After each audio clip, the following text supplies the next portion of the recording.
Hey there, I'm Karen Marie, and this is Psyched Up for Sunday, November 1st, 2020. So today I have been guided to talk about Trump and Biden. Go figure, since we have an election here in the United States coming up on Tuesday. I wanted to start though by just throwing out the highlights of the heads up astrology for this month as we continue with some pretty gnarly astrology. So Mercury has been retrograde, and it will be turning. It started off retrograde in Scorpio and is now in Libra.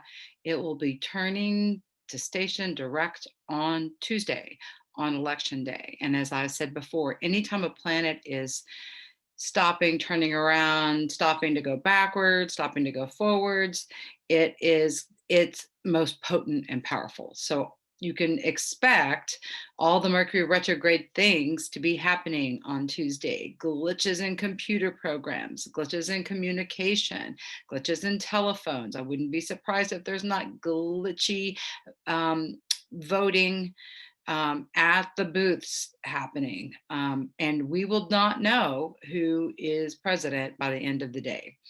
Um, the news have been saying that. I've been saying that for months, just looking at the astrology, that there's no way on the day that it stations to go direct that we're going to have everything resolved. It'll take a while for the dust to settle.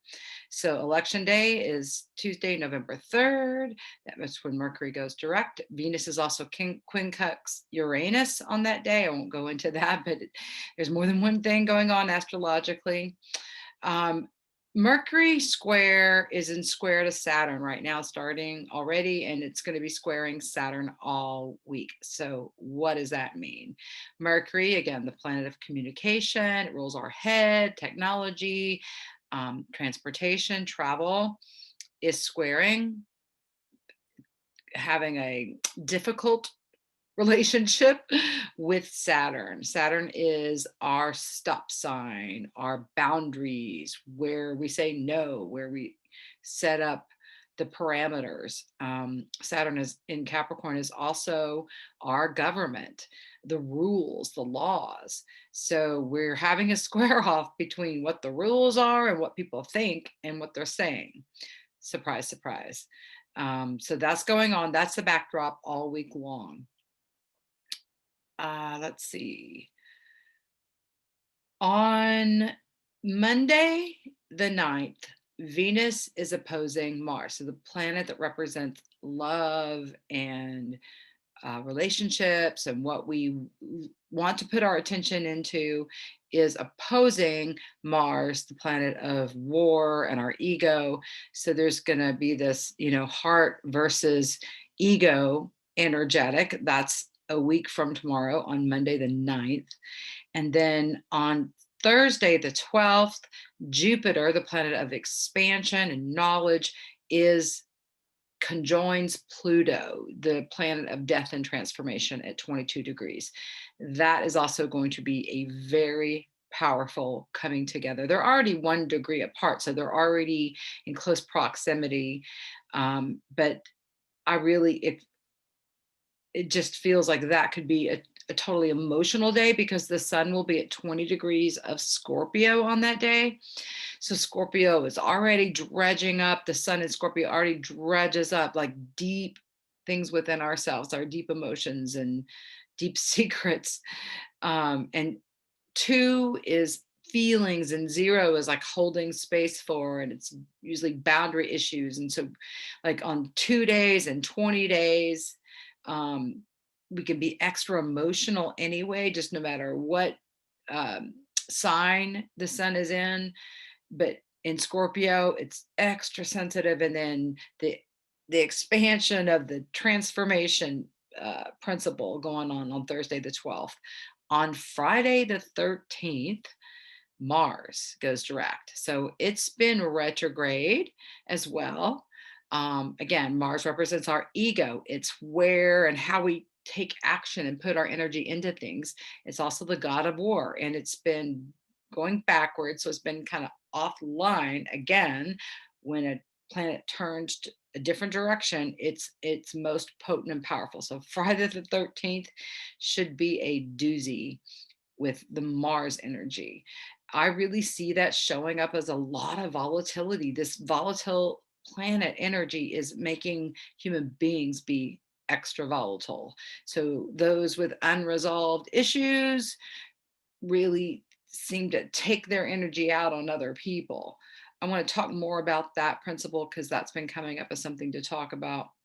I want to just finish the highlights that as I see them this month. On Saturday, the 14th, the sun is at 22 degrees Scorpio, and it will be sextiling this Pluto and Jupiter conjunction. So this is like a big change element. 22 can be like breakdown, breakthrough.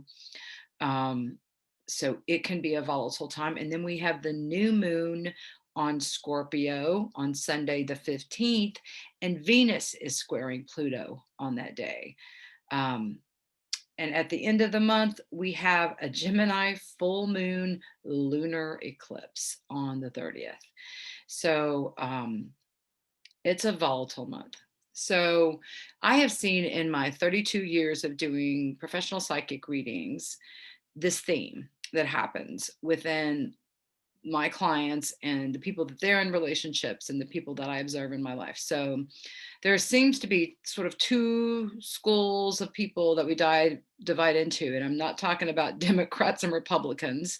I'm talking about those that are conscious and present and working on themselves in a way in which they want to grow and evolve as souls, and those of which that are unconscious, asleep, not interested in doing their inner work, just want to be, watching TV or doing whatever, engaged in things that don't make them think or move deeply.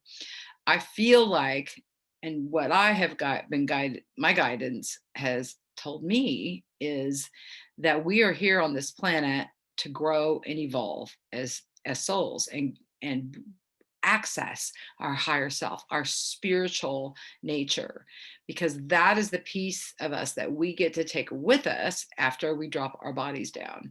Everything we accumulate, all our stuff, our accolades, all that, none of that gets to go with us into the next lifetime, but how we've grown and evolved and transformed our life, that energy, that dynamics, we get to take that forward. So the more we do attend to the work that we're supposed to be doing, and that work is really kind of laid out in our birth charts too. It sort of gives us the template, our map of where our pros are, where our strengths are, and where our cons, where the weaknesses are.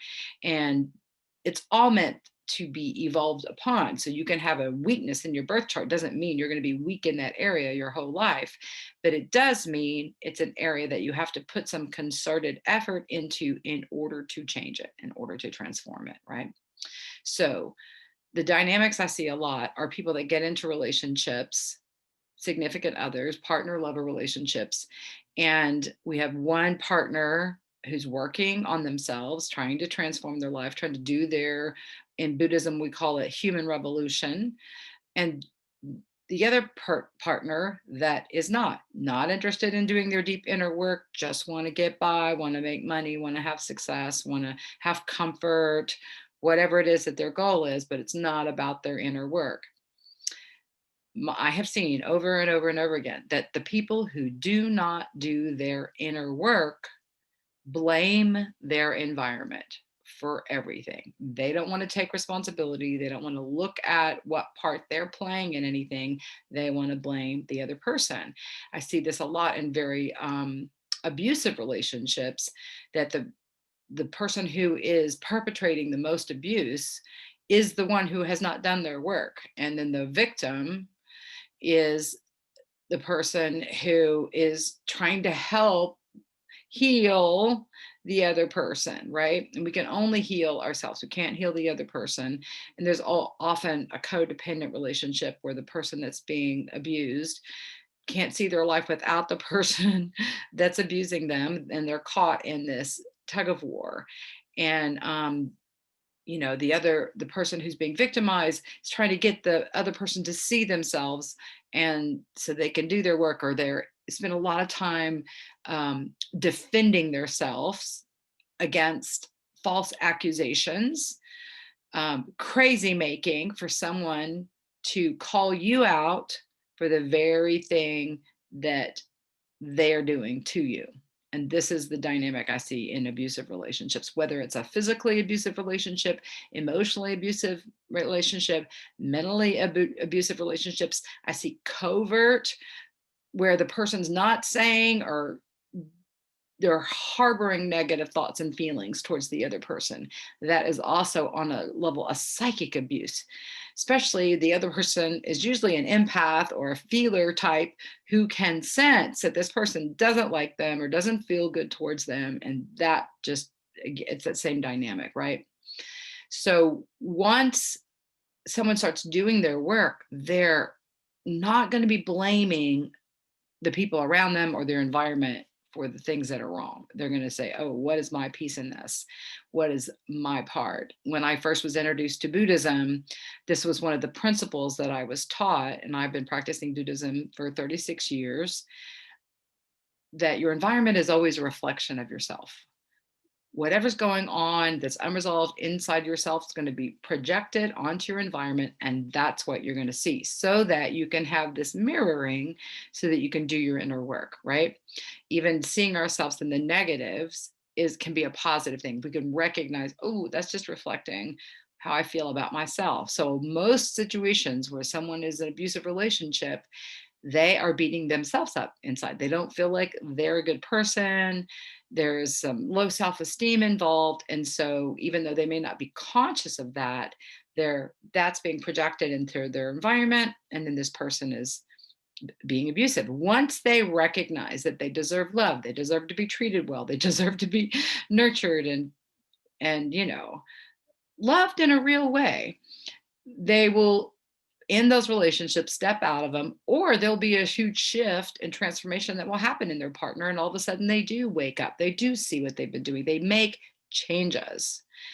There's a lot of dynamics I see with the person apologizing. Oh, I'm so, so sorry. I didn't mean to beat you up. I didn't mean to, and then they turn around and then they do it again. Right. So that's just a dynamic that I see over and over and over and over again. So reason I brought that up, because that is one of the primary energies that I see in our current president, Donald Trump.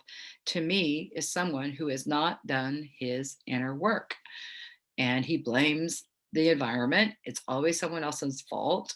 And there's a volatility in the angry energy that he's putting out there, and the bully energy and the cyberbullying. I know so many people that have committed suicide as a result of being bullied online. And our president, rather than uniting and bringing people together and trying to show what's best about everyone, can be a real bully and make fun of other people and divide our nation. So I have run off Donald Trump and Joe Biden's charts for and put and also put the transits for November 3rd up, just to talk a little bit about each person and what I see in their charts. Okay, I'm going to start with Donald Trump. All right, so Donald Trump, in terms of my information, was born on Friday, the 14th of June in 1946 at 10:54 a.m. in Queens, New York, which makes him a Gemini sun, a Sagittarius moon, and a Leo rising. Okay, so his sun is in Gemini at 22 degrees. I'd already said with this conjunction that we're going to be having this month with the 22 energy, that's where the Pluto is right now, and Jupiter will be joining. It's breakdown and breakthrough at that degree. And so his sun is at a breakdown, breakthrough degree in Gemini. Gemini is the twins. It rules the head. It's a Jekyll Hyde. It's duplicitous nature. It can also be inventive and ingenious, creative. But what strikes me the strongest is the duplicitous nature of the Gemini sun, saying one thing, doing another. His north node is at 20 degrees of Gemini. So that's right there, conjunct. And And I use a whole signs chart. And so I have his sun and his north node and his Uranus at 17 degrees Gemini in the 11th house, which means his life is all about others, wanting to get attention, wanting to seek approval, energy from others. Um, on the north node front, and I'm going to do the same thing for Biden, I have this wonderful book by Jan Spiller, Astrology for the Soul, that goes in depth about the nodes. All right, so I'm just going to read about the North Node in Gemini, and this would be true for anybody, but this is a list of attributes to develop. So the Gemini who has done their work will have these attributes developed. If a Gemini North Node, not just a Gemini Sun, this is a Gemini North Node, which is where the current transiting node is right now, by the way. The transiting node is in Gemini at 20 degrees. So or it's right now, I think it's at 19. On the election day, it is going to be exactly conjunct his north node, also his south node. So the north node and the south node are actually points in the sky. They're not actually like planets. The north node represents sort of our compass, our direction, what our lessons are in this lifetime, one of the things that shows that. And then the south node is our karma, past life karma, the work that we're supposed to be clearing and healing from past lives that get brought into this lifetime, right? Okay. So the attributes for a Gemini North Node to develop, all right? This is where hidden gifts and talents are if they do their work. Asking questions to learn how others think, seeing both sides of a situation, tact, logic, a positive approach to life and people, purposely cheering others up, using a non-threatening approach when expressing ideas, listening, openness to new ideas and experiences, and seeking factual information before making decisions. So I don't see that Donald Trump has developed many of these abilities. Maybe he seems to be cheering his supporters up. That seems to be doing, but listening to others and being open to new ideas and seeking factual information before making decisions. He seems to disregard the factual information that the doctors and the scientists have been telling him most recently about COVID.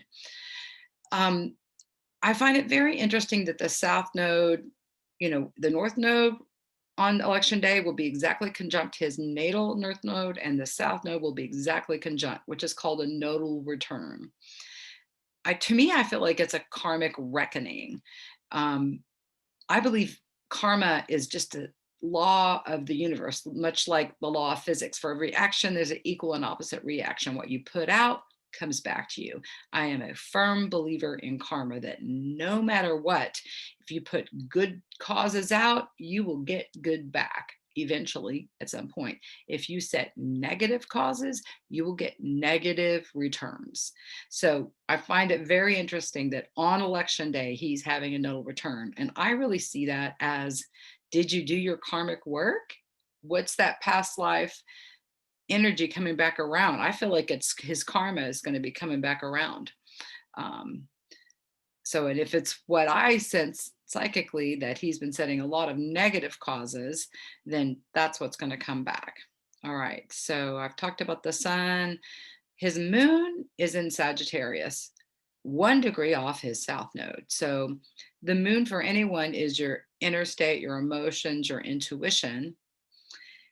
He's got that in Sag. Sag moons, in my personal experience and my professional experiences, are the least monogamous sign.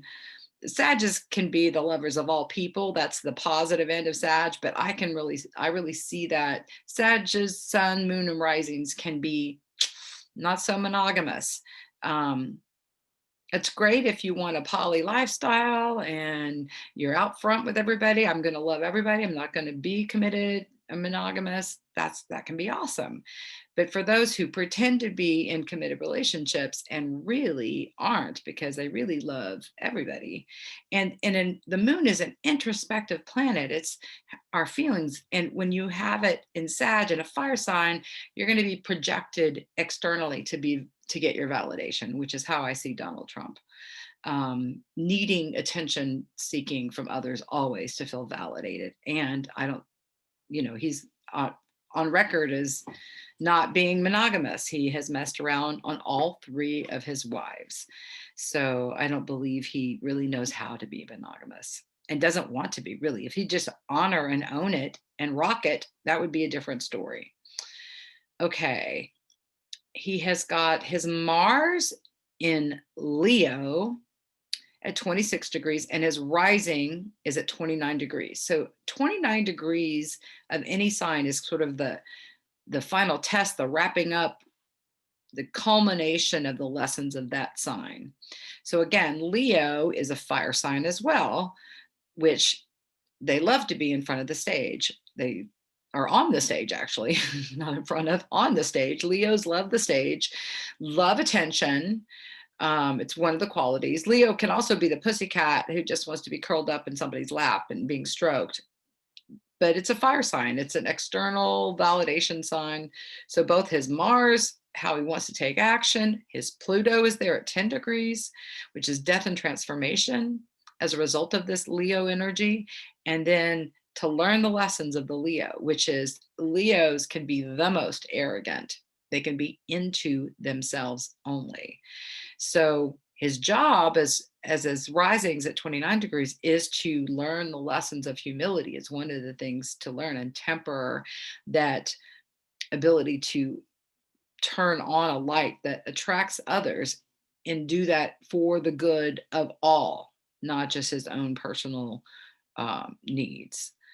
Okay, so he's got his Mercury, his Venus, and his Saturn in Cancer in the 12th house. So that's a lot of hidden. Again, when your Venus is in the 12th house, it can be hidden relationships, hiding things, hiding your love and your passions. Mercury can be, again, this is sort of the underworld. It's the house of institutions and jails and past life karma. So he's definitely had past life karma in how he communicates with others, how he approaches relationships, how he forms and sets his boundaries and his rules is very karmic. And with this loaded 12th house, as I see it, one of the things he was supposed to be working on this lifetime is healing how he communicates with people, healing how he structures his energy, his time, his money, Venus, how he tends to relationships. He's got Venus at 25 degrees, 25 mixed to a 7. So there's a spiritual component here that also is, a 7, anything that goes to a 7 is a very spiritual placement. And so it would mean that he would get the most out of relationships that are spiritual. I don't see that happening in his life. So it just feels like he's got a lot of lessons that he has not done or learned. His Neptune is at 5 degrees in Libra. His Chiron, which is the wounded healer, is at 14 degrees of Libra, and Jupiter is at 17. So Jupiter expands things. Chiron, the wounded healer, is where we feel wounded. It's where we experience wounding in childhood that is a result of being wounded there in past lives. The glyph looks like a key. So the area that we were wounded, if we heal it, becomes the area of great strength. And in this case, it's in his house, third house, his house of communication, how he communicates, how he thinks.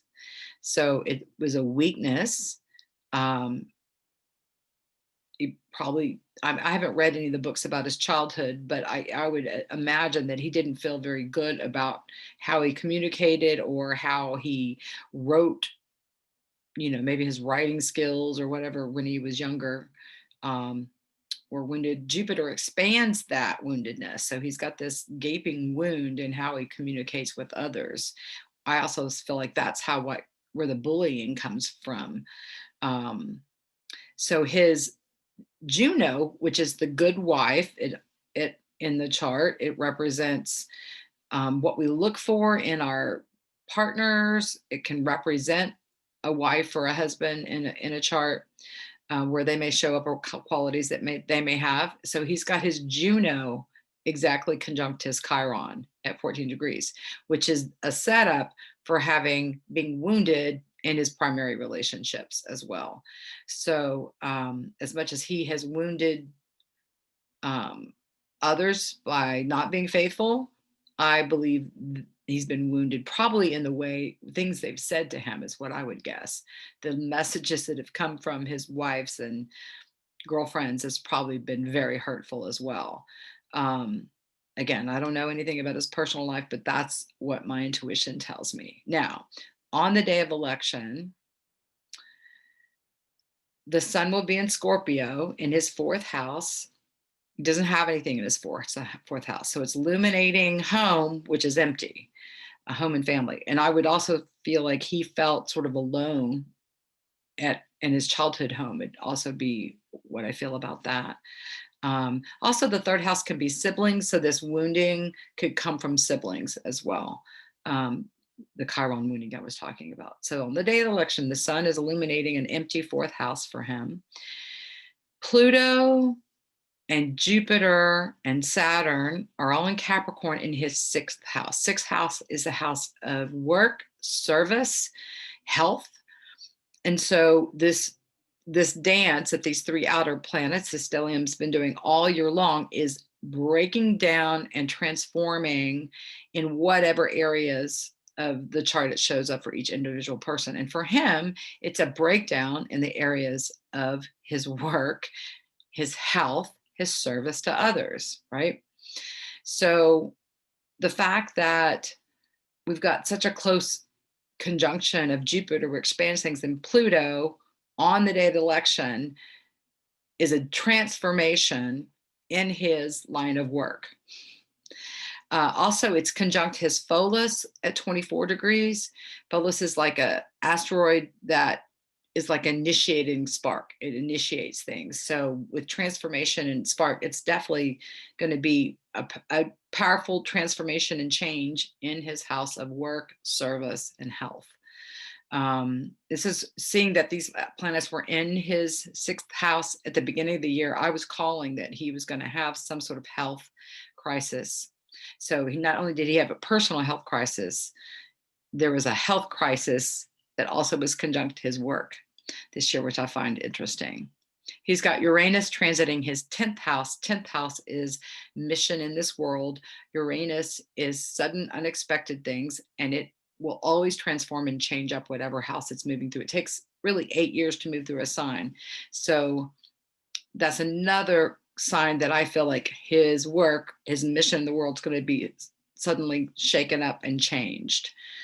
You don't just continue on status quo, everything being the same when Uranus is in whatever sign, whatever house that Uranus is in, and each individual chart, it will change, it will transform that area of your life. So Uranus has been transforming the house of his mission. Also, Black Lilith is there now in Taurus. So this is our deepest fears are showing up in his house of mission. What his greatest fear would be is showing up there.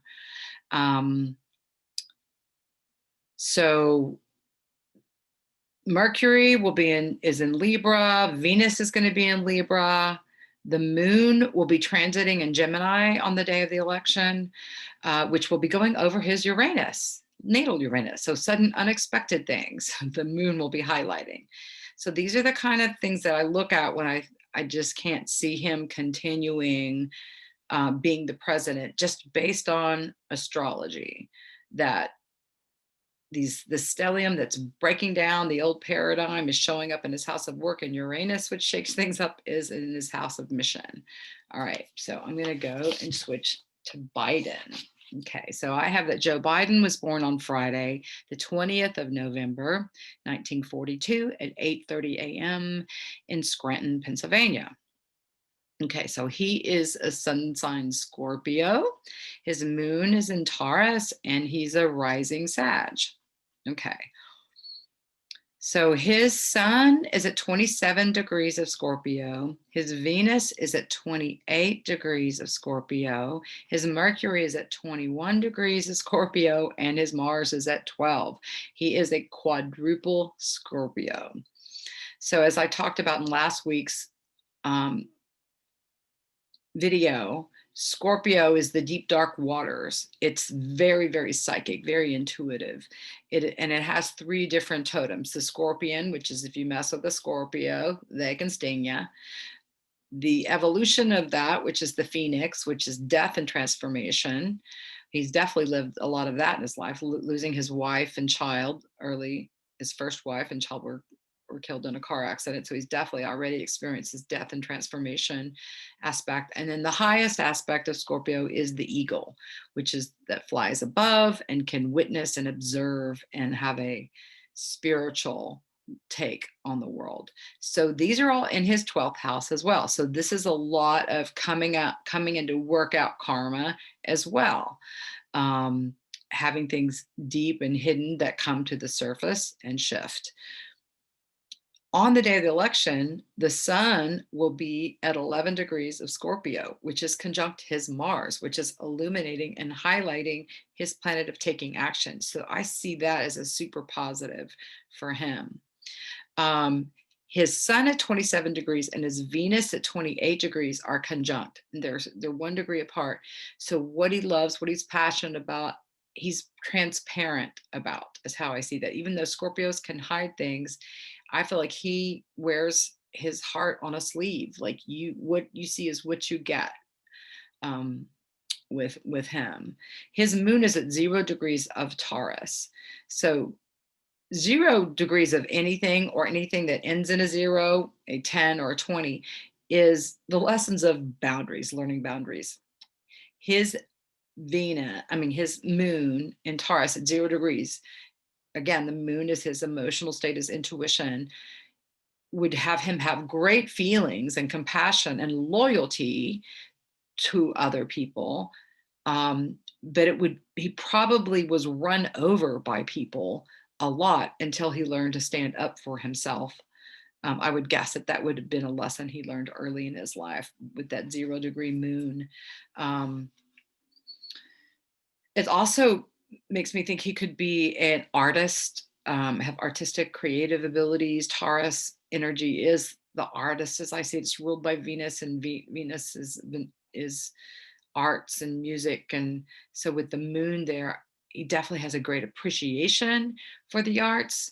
Taurus is a loyal. So there's this, what he loves. The moon can also be your heart, right? Your emotions. So when he locks onto something that's important to him, he is devoted to it. All right. He has his Saturn and his Uranus in Gemini.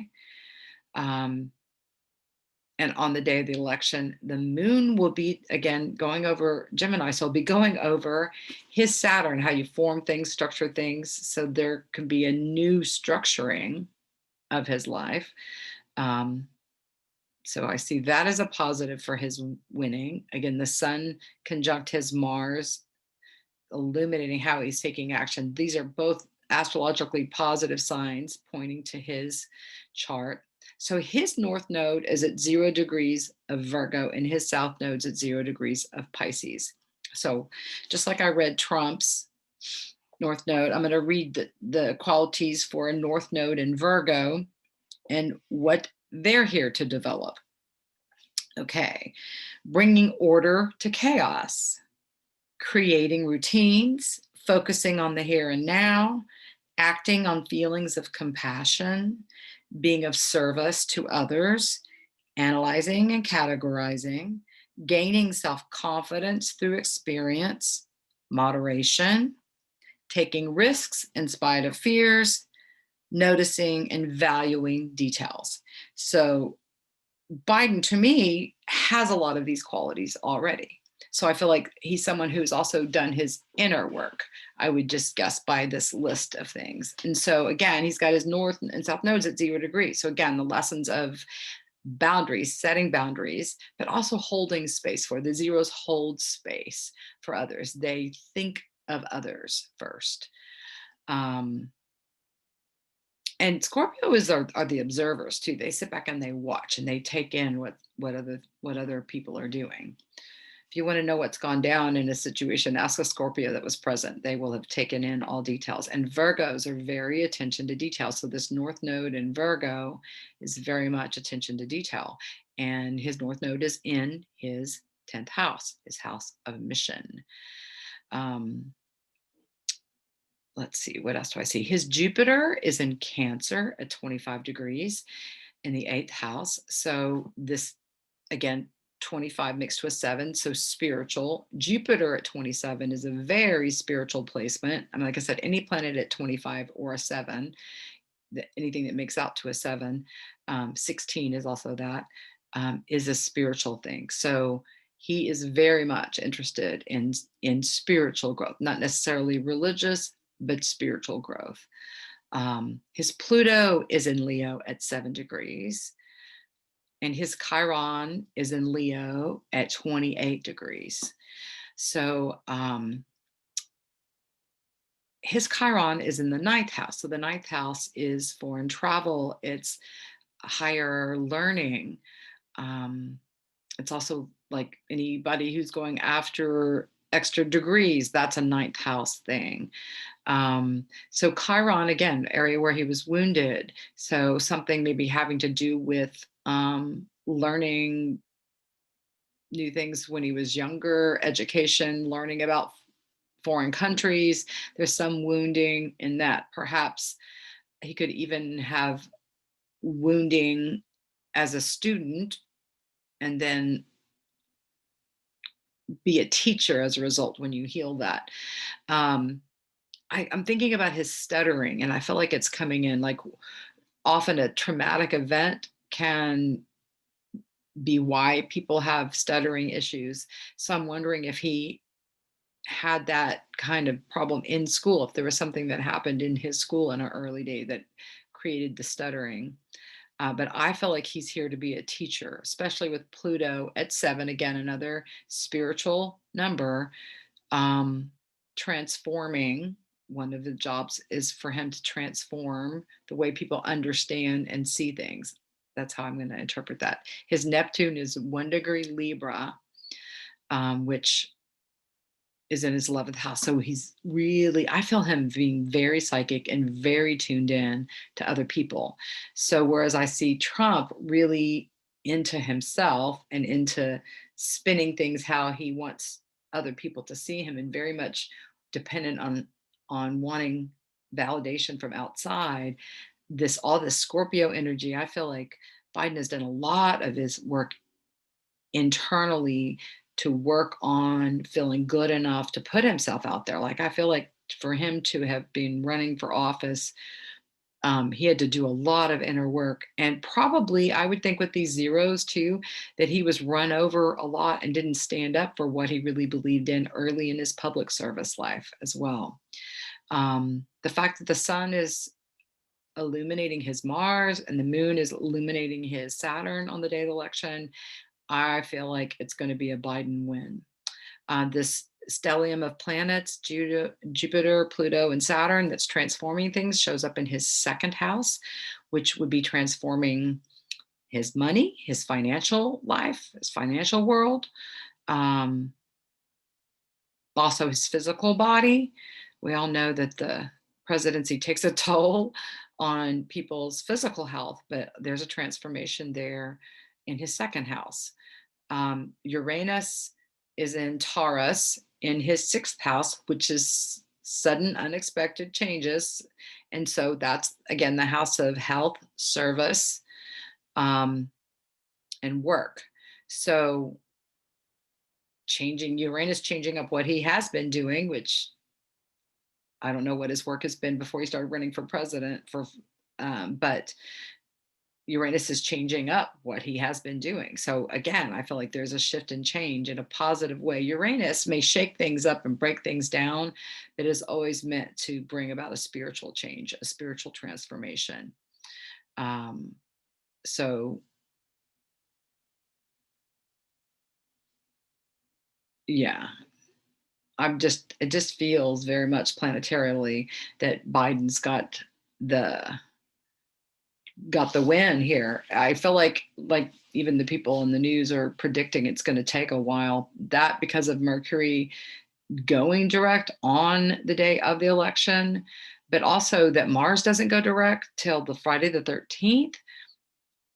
That could also be bringing out a lot of protesting, a lot of warring energy here in Texas on Friday. A bunch of Trump followers all surrounded the Biden bus that had Kamala Harris in it coming to do rallies here in Texas. And so there was always, already this sort of warring contingency. So because everybody is so over the COVID shutdown and just this year has been rough on virtually everybody on the planet. So again, people who have not done their work are blaming other people and want to take anger out on others. People who've are doing their inner work, it can be a hugely transformational year this year. It's definitely a week to plug into spiritual practices and try to bring out peace. This whole month can be volatile. We've got the sun in Scorpio up until the 22nd. It moves into Sag. So again, the stingers are out with people. Mars is going to get back into its power moving forward. So I just feel like there's going to be contesting and warring and factions showing up with their anger. We've been seeing a lot of this energy. Mars doesn't go into Taurus until January. There's also a big heads up in December around the solstice, the 21st, 22nd. I'll talk about that as it gets closer, but that is another really powerful day. There's so many planets in play that day in major configurations with each other. It's the start of a new 20-year cycle. And we'll have Jupiter and Saturn moving into Aquarius in December. So that will begin to feel like a liftoff and a shift towards positive things. I really feel by the end of January, we're going to feel like we've gone through a major transformational shift. There's still some gnarly transits into 2021. I really feel like this sort of shutdown energy is going to be continuing. That can be also one of the ways that these planets can show up here between now and the end of the year is greater shutdowns. We're already seeing COVID numbers rising. That's another thing about this duplicitous nature of Trump, saying, oh yeah, we're turning the corner, when really our numbers are the highest they've been so far this year and just getting higher. I think it's time for us all to unite and become one. And those of us that are doing spiritual practices, all hands on deck. It's time to really plug in and pray for the peace of the world, peace of it's not just our nation that's being hit by these gnarly transits, it's the whole world that's being hit by them.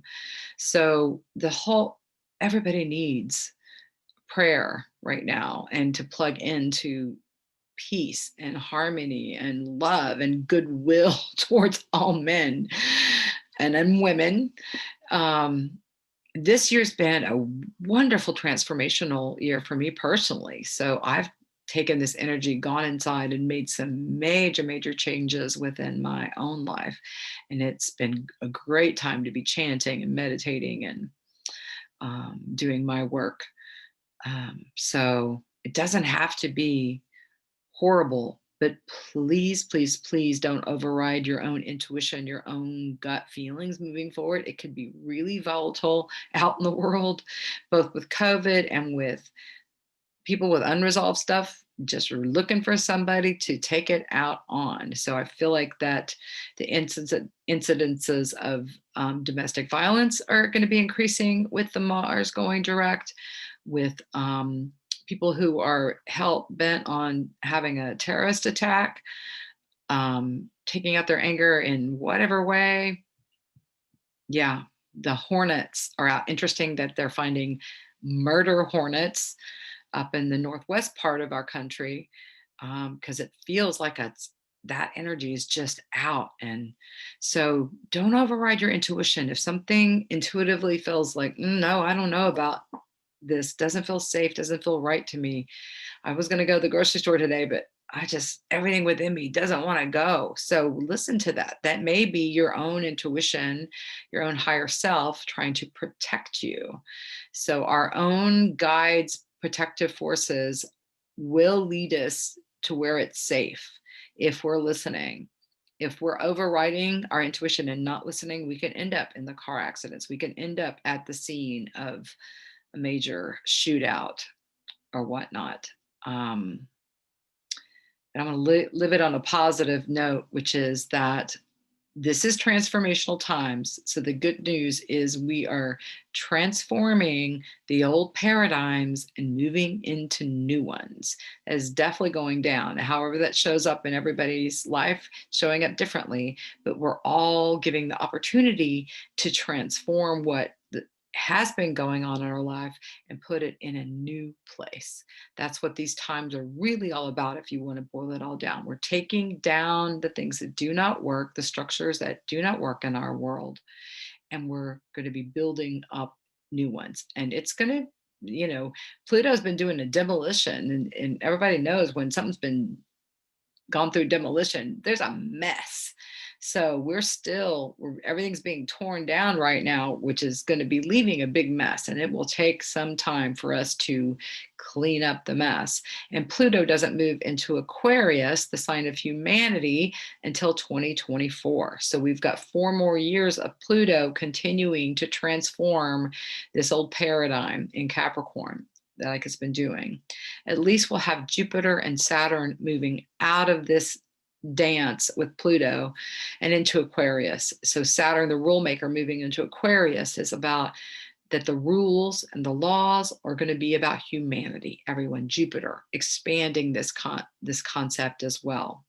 And Jupiter will be conjunct with Saturn around the winter solstice. So there's new rules, new things coming that are going to be for everyone, for all humanity. So that's the good news. I feel really positive about the overall changes that we'll be going through. The interim periods right here, it's pretty dicey and pretty gnarly out there in lots of ways. So listen to your own inner voice.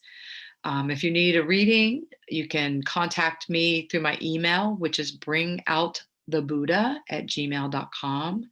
That's BRINGOUTTHEBUDDHA@gmail.com. That's also where my PayPal is connected if you want to send a donation.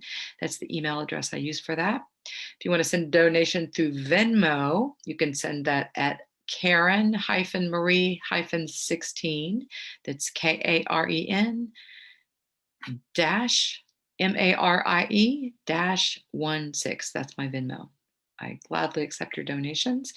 I do psychic readings using tarot and astrology. I channel, I'm a medium, I'm an empath. So readings are a combo deal of using tarot and astrology and what comes through and what I feel. I also facilitate past life regressions, rebirthings, house clearings, and psychic development instruction.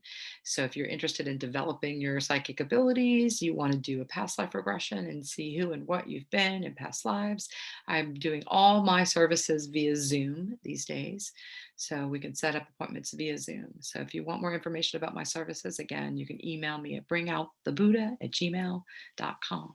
All right. Peace.